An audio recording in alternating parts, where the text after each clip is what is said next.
Fala pessoal da telinha, de casa, assistindo no computador, assistindo no celular, assistindo aí via as ondas de rádio, seja lá onde vocês estiverem. Bom dia, boa tarde, boa noite. A gente está aqui para ajudar vocês a vencer mais uma etapa da vida de vocês. Eu sou o professor Gustavo Conforto e estamos aqui para revisar os principais tópicos de física da prova do Enem. Vamos lá? Bom, a gente está pegando um dos blocos mais importantes que existem, que é o bloco da termologia. Lembrando que o estudo da termologia ele vai desde o iniciozinho, entendendo o que é temperatura, entendendo o que é uma escala termométrica, passando pelos processos de dilatação, as trocas de calor e vai terminar lá no estudo dos gases, no estudo dos motores, das máquinas térmicas, dos ciclos termodinâmicos. Então, só por aí a gente tem um espectro de questões disponíveis e possíveis de cair bem grande. Mas desse espectro grande que a gente tem, alguns tópicos se sobressaem. E é exatamente esse tópico, um dos tópicos que a gente vai ver agora. Dá uma olhada nessa questão comigo e vamos ler. Mesmo para os peixes de aquário, como o peixe arco-íris, a temperatura da água fora da faixa ideal de 26 graus Celsius a 28 graus Celsius, bem como sua variação brusca, pode afetar a saúde do animal. Para manter a temperatura da água dentro do aquário na média desejada, utilizamos-se dispositivos de aquecimento como um termostato. Por exemplo, para um aquário de 50 litros, pode-se utilizar um sistema de aquecimento de 50 watts, otimizado para suprir sua taxa de resfriamento. Essa taxa pode ser considerada praticamente constante, já que a temperatura externa ao aquário é mantida pelas estufas. Utilize para a água o calor específico, 4 kJ/kg Kelvin e a densidade 1 kg por litro. Se o sistema de aquecimento for desligado por 1 hora, qual é o valor mais próximo para a redução da temperatura da água do aquário? Bom, esse é um problema e lembra que o Enem ele sempre apresenta um problema para a gente e a partir desse problema a gente começa a descobrir que parte da ciência resolve isso, que parte da física resolve isso. E como é que a gente faz? A gente vai olhando no texto e buscando lembrar aquelas palavras-chave, aqueles conceitos, aqueles termos, aquelas às vezes unidade que faz você relembrar um conceito, relembrar uma aula, relembrar uma videoaula, relembrar um momento que você estava estudando, e aí a partir dessas memórias a gente vai buscando conhecimento dentro da gente. Bom, que palavras chamam a atenção pra gente aqui? Bom, a gente tem um volume, até aí tudo bem, e a gente tem esse 50 watts. A gente já fez um videozinho anterior que falava exatamente dessa grandeza. Watt é uma ideia de potência. E lembra que a potência tem a ver com a velocidade, com a rapidez com que a gente consegue entregar energia.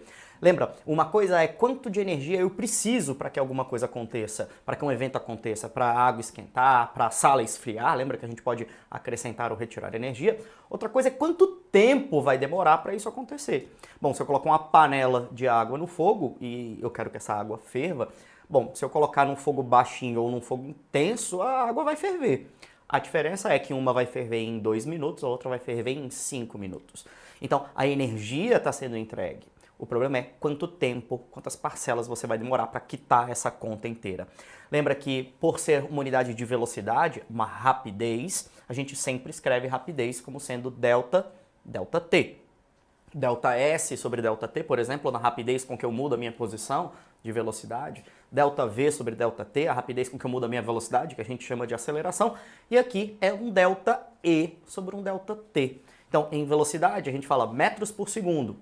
Aqui a gente vai falar joules por segundo. Veja que a estrutura de fórmula ainda é a mesma, a estrutura do pensamento ainda é o mesmo. Então, 50 watts significa que a cada 1 segundo eu tenho 50 joules de energia. O que ele fala é o seguinte: um aquário de 50 litros pode-se utilizar um sistema de aquecimento de 50 watts otimizado para suprir sua taxa de resfriamento. Lembra, todo o corpo quente quer esfriar. Então é da natureza liberar esse calor para atingir uma temperatura mais baixa. Então esse aquário, por exemplo, deve estar numa sala e está perdendo energia para a sala. Se você deixar isso à toa, tranquilo, esperar um certo tempo, você vai ver que a temperatura da água vai baixar. Bom, ele não quer isso, ele quer manter a temperatura da água elevada. Então, para isso, a gente usa um aquecedor. E ele disse que um aquecedor que entrega energia numa velocidade de 50 joules por segundo dá conta do processo. Bom, então a gente já sabe que a água, esses 50 litros, perdem 50 joules a cada segundo. E aí, se eu acrescento os 50 joules, a temperatura fica estabilizada. Mas ele fala que esse sistema vai ficar desligado por 1 hora. Então, durante essa hora, eu não vou ter o aquecimento elétrico e aí o corpo vai só perder calor, ele só vai perder energia e para isso ele vai esfriar. E a pergunta dele é, qual é o resfriamento que ele vai ocorrer? Bom, rapidinho, vamos voltar nos principais tópicos. Lembra comigo o que é potência? Potência mede a quantidade de energia por unidade de tempo que é trocada, que é transferida. A potência, então, mede uma ideia de rapidez. Delta T. Lembra a nossa rapidez? A rapidez com que a gente troca energia. Joules por segundo. A potência mede uma velocidade. Sempre com essa estrutura de tempo. A potência mede uma mudança temporal de alguma grandeza. No caso, a quantidade de energia. A gente expressa a potência, a gente já viu no videozinho anterior, então dá uma olhadinha lá em watts, que é joules por segundo, mas a gente pode ter o calorias por segundo. Beleza. Então a gente sabe que a potência, ΔE sobre ΔT, e a gente sabe que essa potência é de 50 watts. E ele quer descobrir o quanto de energia vai sair num tempo de 1 hora. Bom, aqui a gente já tem um dos probleminhas dessa questão. A gente não tem unidades que estão conversando muito bem, então a gente vai ter que fazer um ajuste, mas esse ajuste aqui, ele é razoavelmente bem simples. Bom, se 50 watts são 50 joules por segundo, significa que a cada 1 segundo, esse aquário vai liberar 50 joules para o ambiente, para a vizinhança, e vai ter a sua temperatura reduzida. Bom, só que eu não quero 1 segundo, eu quero 1 hora. 1 hora são 60 minutos, lembra? E cada minuto são 60 segundos, multiplicando 60 por 60 dá 3.600. Então, se em 1 segundo esse aquário perde 50 joules, nos 3.600 segundos, lembra, isso aqui é 1 hora, vai sair 180.000 joules.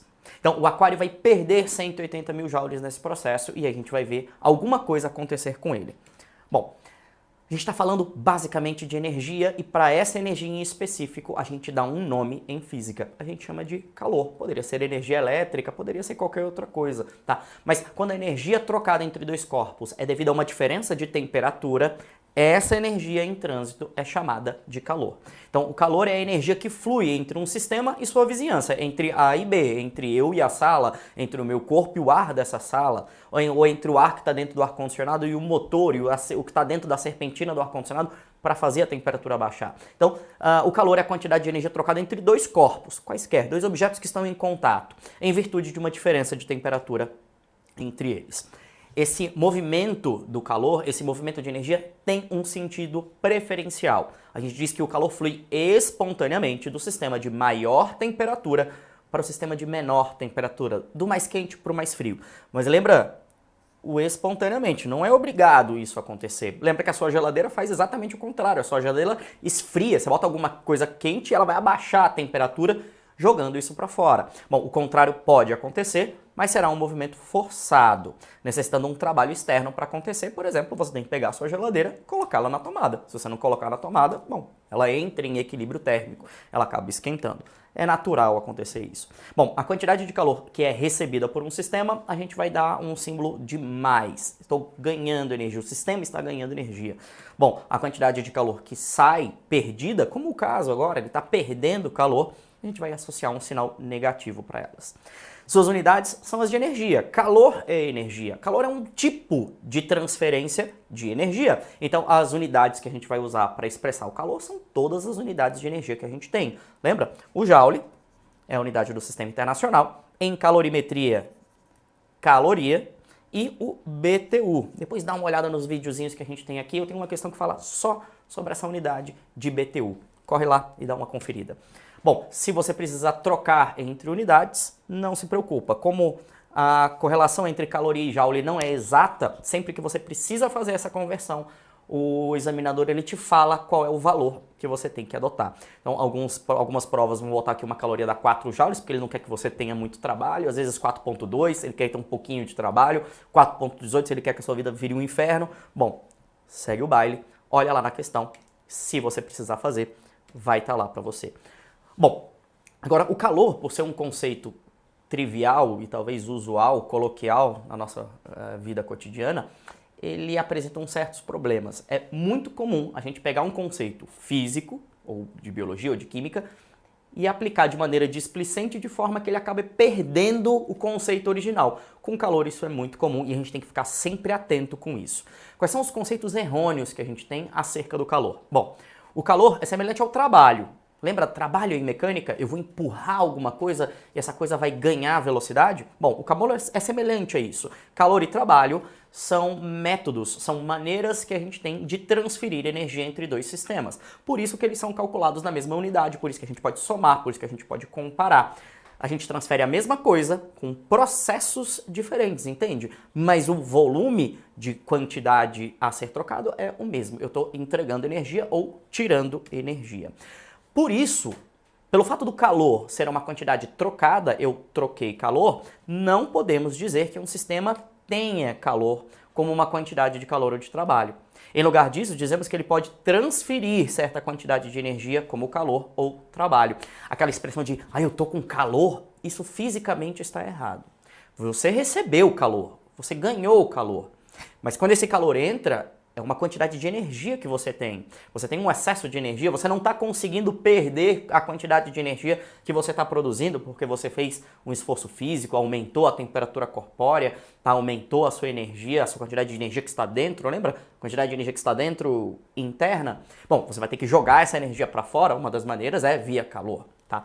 Então a gente troca calor, perde calor, ganha calor, cede calor, mas a gente não tem calor. Da mesma forma que a gente não tem trabalho. E engraçado que com o trabalho a gente não tem muito essa expressão, né? Mas com calor no dia a dia é muito comum, a gente tem que tomar cuidado. Bom, no mesmo sentido, o frio não existe. A sua avó é que nem a minha? A sua avó é aquelas mulheres que falam, fecha a janela para o frio não entrar? Fecha a porta para o frio não entrar? Bom, o frio não é uma entidade fantasmagórica, muito menos física, que vai entrar no seu corpo e fazer você começar a se tremer. Na verdade, o frio não existe. A sensação de frio, sim. Talvez você tenha uma sensação biológica associada a isso, mas fisicamente a gente associa o sentimento de frio não a você ganhar alguma coisa, ganhar frio, digamos assim. Não, a perda de energia. Então, na verdade, quando você está sentindo frio, é porque você, na verdade, está perdendo calor rápido demais ou uma quantidade maior do que deveria e você está tendo esse desbalanceio. Tá bom? Então, cuidado com a palavra calor, cuidado com a palavra frio, cuidado com os termos que você usa no dia a dia. Não tem problema nenhum você falar com a sua mãe, com a sua avó, com a sua irmã, com o seu pai, com o seu irmão, com a sua mulher. Agora, quando a gente vai fazer uma prova de física, quando a gente vai fazer uma prova de vestibular, uma prova mais técnica, a gente tem que tomar cuidado com isso. Porque o examinador sabe que a gente usa esses conceitos um pouquinho errados. E às vezes ele constrói a questão só pra gente cair nesses probleminhas. Bom, o calor, quando ganho ou perdido, produz uma alteração na energia interna de um sistema, fazendo com que a energia de suas partículas aumente ou diminua. Se eu ganho calor, essa energia está entrando, as partículas que me compõem vão ter mais energia. Se eu perco calor, essa energia está vindo de algum lugar. Bom, as minhas partículas estão cedendo essa energia. Bom, o que acontece quando umas partículas ganham ou perdem energia? Bom, temos duas maneiras de armazenar essa energia quando elas são recebidas. A gente pode armazenar essas energias sob a forma de energia cinética. E lembra, energia cinética tem a ver com movimento, lembra de cinema, tá? O Kinetics que a gente tinha no Xbox, né, que você se mexia e ele capturava o movimento. Bom, as partículas vibram, elas têm velocidade, elas têm energia cinética. Bom, se a forma de armazenar energia for de energia cinética, o que a gente vai observar é uma alteração da vibração das partículas. Em termologia, a gente estuda isso sobre o conceito de temperatura. Então, se eu ganho calor e armazeno isso nas energias cinéticas das minhas partículas, fazendo vibrar mais, a temperatura do sistema vai aumentar. Se eu esfriar, a temperatura baixar, é porque as partículas estão perdendo energia e estão emitindo isso, por exemplo, na forma de calor. Mas é possível também armazenar essa energia na forma de energia potencial. Essas energias potenciais são normalmente energias de campo. Bom, a gente está falando de partículas que estão presas no estado sólido, no estado líquido, por ligações químicas. Então, o armazenamento ou a liberação dessas energias via alteração de energia potencial relacionada à alteração da quantidade de ligações químicas existentes. Por exemplo, eu estou fazendo uma transição de estado do sólido para o líquido. Eu estou perdendo aquela energia de coesão, aquelas forças que estão muito fortes quando eu estou no estado sólido e no estado líquido. Elas ainda apresentam, ainda permanecem, ainda estão presentes, mas de uma maneira mais reduzida. A energia está sendo alterada no sistema. Bom, logo temos dois tipos de calor. Um que a gente vai chamar de sensível, o outro que a gente vai chamar de latente. O calor sensível provoca a variação de temperatura, o ΔT, e o calor latente está associado à mudança de estado. Eles estão relacionados a essa maneira que a gente tem de guardar essa energia. Bom, vamos começar com o calor latente rapidinho. A primeira coisa que você devia se perguntar é o que significa a palavra latente? E por que a gente dá um nome de latente para essa quantidade de armazenamento? Bom, latente significa oculto, está escondido. E por que alguém colocaria uma palavra de calor escondido como definição de alguma coisa? Bom, lembra que a gente não está no século XXI, a gente está lá atrás, em 1700, onde as pessoas estavam fazendo experimentos, 1800, as pessoas estavam estudando corpos que estão quentes, observando o que era a temperatura, e o único mecanismo que eles tinham para determinar essas medidas, um dos únicos, era uma coisa chamada de termômetro. Bom, e o termômetro, aquele termômetro da vovó que você dá uma balançada e bota debaixo do sovaco, por exemplo, aquele termômetro mede a temperatura. Então era isso que eles estavam observando. Agora, imagina você pegar uma panela de água, por exemplo, a 10 graus Celsius, 20, bota um termômetro lá dentro, ele vai marcar os seus 10, você vai pegar essa panela e botar ela no fogo. O fogo vai começar a entregar energia para a água, o que você espera que a água faça? Aumente a temperatura. O que você espera que o termômetro faça? Mostre essa temperatura aumentando. Então ele está olhando o fogo, ele está vendo o calor entrar na água e ele está vendo a temperatura subir. Só que tem um problema. Vai chegar numa certa temperatura que o fogo vai continuar entregando energia para o sistema, só que a temperatura vai ficar constante. Quando os corpos atingem esse patamar de temperatura, por substâncias, por exemplo, eles estão em processos que a gente chama de mudança de estado. Então, o problema é, ele ainda continua vendo fogo ali. Ele continua vendo que o calor está entrando na água. Agora, para onde esse calor está indo? Lembra, a temperatura não está mais mudando. Bom, hoje em dia você fala, está quebrando ligação, está alterando as energias potenciais, mas naquela época isso simplesmente não existia. Eles não sabiam nem o que eram moléculas, nem o que eram átomos naquela época. Então eles simplesmente não tinham a menor ideia. Eles sabiam que o calor estava entrando no sistema, mas eles não conseguiam dizer aonde que ele estava sendo armazenado. Bom, como o calor estava escondido, como eles não conseguiam saber onde estava o calor, eles deram o nome de calor latente. Quando o calor entra num sólido ou líquido, a temperatura da amostra não aumenta necessariamente. Em lugar disso, a amostra pode mudar de fase ou estado entre os sólidos, líquidos e gasosos. A quantidade de calor transferido por unidade de massa durante a mudança de fase é chamada de calor latente. A gente usa a letra L para o processo. O calor total transferido numa mudança de fase, então, simplesmente o produto do L, dessa constante, que depende da transição de estado e da substância que está realizando essa transição de estado, vezes a massa da substância que está realizando essa transição. Então eu vou evaporar 2 litros de água, eu vou congelar meio litro de água. Bom, lembra, eu vou evaporar, eu vou congelar, eu preciso da transformação e eu preciso da massa que está realizando essa transformação. Lembram, constantes estão sempre nas provas e a gente não precisa decorar, tá bom? Bom, a massa é a massa da amostra que está mudando de estado e o calor transferido durante o processo de derretimento ou congelamento a gente chama de calor latente de fusão e o calor transferido durante ebulição ou condensação é chamado de calor latente de vaporização. Sempre o Lzão maiúsculo. E o calor sensível? Bom, ao receber energia, o corpo pode variar sua temperatura. Lembra? Armazenar na forma de energia? Lembra? Cinética, energia de movimento. A variação de temperatura de um corpo no estado sólido ou líquido dependerá das características físicas do corpo, bem a quantidade de calor fornecida. Bom, então a gente sabe que a quantidade de calor que eu forneço produz uma variação de temperatura, de tal forma que quanto mais calor eu forneço, mais variação de temperatura eu observo. Então, o calor e variação de temperatura, quando observados, são diretamente proporcionais. Sempre que a gente pega duas grandezas diretamente proporcionais e transforma isso numa igualdade, lembra, a gente tem que entrar com uma constante aqui. Essa constante a gente vai chamar de C, e a gente vai dar um nome muito importante para ela. É conveniente definir esse C como sendo a capacidade térmica de um corpo, como a razão entre a quantidade de calor fornecida a ele em qualquer processo e a correspondente variação da sua temperatura. Vamos tentar entender o que é esse physiquez aqui. Bom, a capacidade térmica ela vai regular a variação de temperatura. Lembra, eu forneci uma quantidade de calor e eu quero saber quanto que esse corpo vai esquentar. Bom, se essa constante aqui for muito grande, o que vai acontecer é que a variação de temperatura vai acabar sendo... Opa, volta. volta, vai dar certo. A variação de temperatura vai ser muito pequena. Então, pensa, por exemplo, quando você vai num clube e você olha para as piscinas e talvez você vá para um clube que tenham 3 piscinas. Aquela piscina de criancinha de 1 palmo de água, aquela piscina média, né, que a maioria das pessoas dá pé, eu não consigo dar pé, mas esse é outro problema, e aquela piscina olímpica, aquela piscina de competição. Se você entrar na piscina de criancinha, a água vai estar bem quente. Se você entrar na piscina média, a água vai estar mais ou menos quente, mais ou menos fria. Agora, aquela piscina olímpica vai estar sempre gelada, trincando. E qual a diferença? A água é água. Bom, a água é água, sim, mas a quantidade de água que você tem em uma piscina é diferente de uma quantidade de água que você tem numa outra piscina. Ou seja, a quantidade de água, a quantidade de matéria impacta nisso.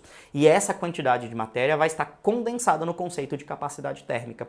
Então, ambientes de alta capacidade térmica, por exemplo, são ambientes de alta inércia térmica. São ambientes lerdos para esquentar, para produzir aquecimento. Então, por isso, esquentam pouco, esquentam menos.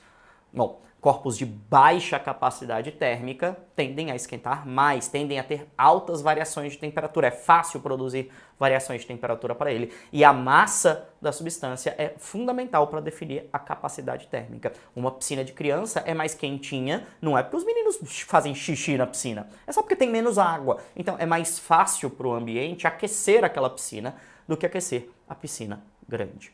A capacidade térmica atua como regulador térmico. Por exemplo, aqui onde eu moro, em Brasília, a gente tem uma umidade relativa do ar muito baixa. O que não tem aqui? Água. Significa que o ar daqui é bastante seco e a ausência de água na atmosfera aqui de Brasília faz com que a capacidade térmica atmosférica seja muito baixa, o que faz alguns efeitos. Aqui em Brasília, quando o sol se põe, esfria rápido, mas quando o sol aparece, esquenta rápido. A gente tem grandes variações de temperatura ao longo do dia, porque é fácil esquentar esse regime atmosférico. Enquanto ambientes que são bastante úmidos, tem muita água na sua composição, tem uma capacidade térmica elevada e por isso são mais lerdos na variação de temperatura. Então, a gente vai definir a capacidade térmica, o Czão, como sendo a massa, só que levando em consideração esse Czinho. Esse Czinho é o que a gente chama de calor específico. E o calor sensível é o meu mc ΔT, que é a quantidade de energia relacionada a esse processo, m é a massa que eu estou aquecendo ou estou resfriando. Esse Czinho é, por exemplo, lembra de densidade? Lembra lá da química? Cada elemento tem a sua própria densidade, densidade do ouro, densidade da água, densidade do cobre e assim por diante? Pois é. Substâncias específicas têm características físicas específicas.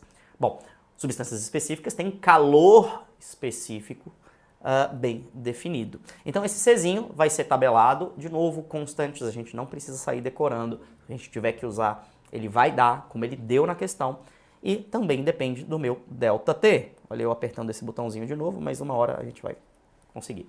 O calor específico de qualquer substância é definido como a quantidade de calor requerida para alterar a temperatura de uma unidade de massa em 1 grau. A capacidade térmica é a característica de um objeto particular, mas o calor específico caracteriza uma substância. Lembra da piscina? A piscina de criancinha e a piscina de adulto eram de água, ou tinha água dentro dela. A diferença é a quantidade de água. Então, o calor específico da água da piscina da criança é o mesmo calor específico da água da piscina de adulto. É a água. Mas a massa, a quantidade de água era que era diferente. Então, a capacidade térmica da piscina de adulto é maior do que a capacidade térmica da piscina de criança, fazendo com que seja mais fácil esquentar a piscina de criança. Vamos voltar para a nossa questão? Então, eu tinha um aquecedor de 50 watts, que é ligado durante 1 hora, desligado, durante 1 hora, fazendo com que o aquário perca 180 mil joules de energia. Bom, a ideia é, quando esse aquário perder 180 mil joules de energia, qual vai ser a variação de temperatura que a gente vai observar? Bom, essa quantidade é a quantidade de calor específico, de calor sensível perdida no processo. Então, Q é igual a 180. Fala, mas não era 180 mil? Pois é, querido. A gente tem que olhar muito bem as unidades do problema. Isso aqui que você está vendo, 4 kJ, quilogramas, Kelvin, é o calor específico da água. Mais do que o 4 está aqui, ele vai entrar na nossa conta. Vamos dar uma olhada nas unidades que ele está usando para expressar esse 4. Bom, a primeira coisa que eu vejo é que a unidade de energia aqui é o quilojoule. Bom, e aqui eu tenho 180 mil joules. Lembra que o K é 1000. Então, 180 mil joules, 180 quilojoules. Beleza.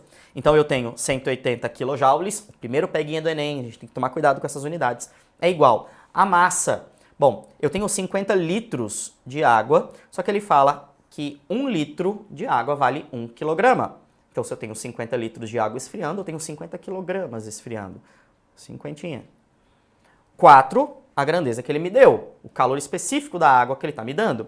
E ΔT é o que eu quero achar. Bom, 50 vezes 4, 200. 180 dá 200 ΔT, então o meu ΔT é 180 dividido por 200. Corta zerinho, 18 por 20, anda uma vírgula e divide por 2, metade de 1,8, 0,9.